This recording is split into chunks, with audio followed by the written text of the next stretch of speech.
जस्तै तपाईलाई अप्पर मुस्ताङमा फेरि पनि स्वागत छ। अप्पर मुस्ताङको नेचुङ भन्ने ठाउँमा 3950 को हाइटमा हुनुहुन्छ है तपाईहरु।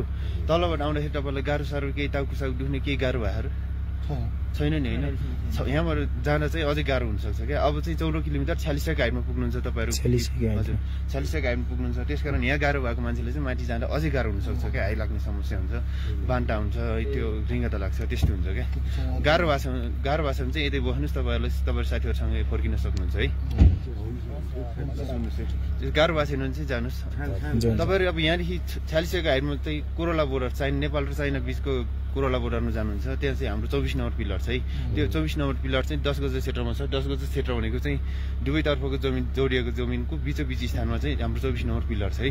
24 नम्बर पिलरमा चाहिँ तपाईहरु गइसकेपछि त्यो 24 नम्बर पिलरमा माथि के कुनै पनि सामानहरु के टोपी, स्क्याप हैन, त्यसपछि त्यो पन्जाहरु, चस्माहरु, जुनसुकै सामान पनि, सानो सामान पनि त्यहाँ माथि राखेर फोटो खिच्ने काम नगर्नु होला, फोटो भिडियो गर्ने काम नगर्नु होला है।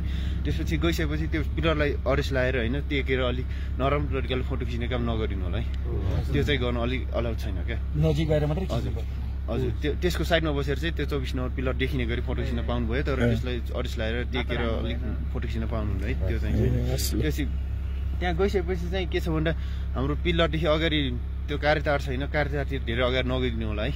त्यो चाहिँ हामी तपाईहरु चाइना छिर्न पाउनुहुन्न। एक त हैन चाइना छिर्न नपाए पनि तपाईहरुले चाइनाको सामान ल्याउने क्रममा चाहिँ व्यापारी दिदी बहिनीहरु जान लाग्नु भएको छ, व्यापारीहरु गइराख्नु भएको छ। उहाँहरुको साथबाट चाहिँ सामान ल्याउन सक्नुहुन्छ। सामान ल्याउने क्रममा चाहिँ चक्लेटहरु, रक्सीहरु पाउँछ हैन।